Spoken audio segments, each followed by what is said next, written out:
So what we need to do is we need to drag all this loose mortar out and create a void or a hole so that we can put new mortar in to tighten up the stone of the foundation and actually stop those cold drafts from coming in. All right, John, this isn't rocket science. We're going to use whatever tool we can to get the mortar out from between the rocks. We just don't want to take the rocks down. Now this can be dusty, and to keep the dust down, I like to take a spray bottle and spray the mortar and keep it damp. And then we'll just dig it out right after.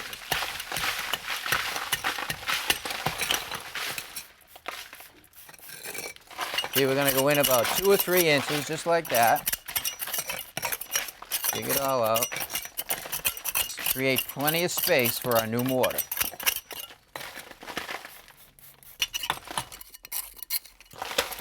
All right, I want to get this old fiberglass insulation out of there, so I'll wet that down, and that'll help keep the dust down too. All right, so what I want to do is I want to drag all this stuff out. Now that's our sill right there. That's what's holding the house up. So that stone stays. That's really nice and firm. But any of this loose stuff, we can remove it.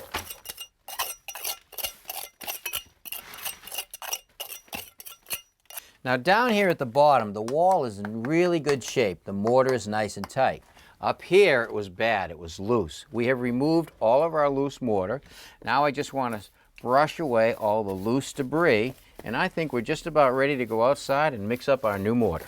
All right, what we're using is a Type S masonry mortar mix. It's all pre-mixed, and this can be used for a block foundation, brick, or even for pointing up a stone foundation like downstairs. Put a little bit of water in. Now I want to put a little bit of bonding agent in, about a ½ gallon, and this will make the mortar stick to the stone really well. Now we're going to mix it up, and we have this tarp right here with 4 handles, and we're going to mix it up with the tarp as opposed to using the shovel. So grab a corner, and what we're going to do is we're actually going to just roll it back and forth. A little bit here, a little bit there. Okay, that looks like it, John. Now all we got to do is get it downstairs. Okay. I'm going to do this hole right here. It's about 5 inches deep, and I want to make sure I get plenty of mortar in that hole. So I'm just going to put it on the tip of my trowel. I'm going to throw it right in there. Pushing it right up against the stone so we get a nice tight bond there. So once you grab that small stone right down there, and what I want to do is I want to push it right into the wet mortar. Just like that. Push it right in there. That'll pack it in tight. How long does this stuff take to set? Well, it'll take an hour or so for it to start to set up. So we got a ways to go. All right, so now we're going to need a bigger rock to get right in here, John. Put it right on top of that. This came out of there. All right, see how it fits?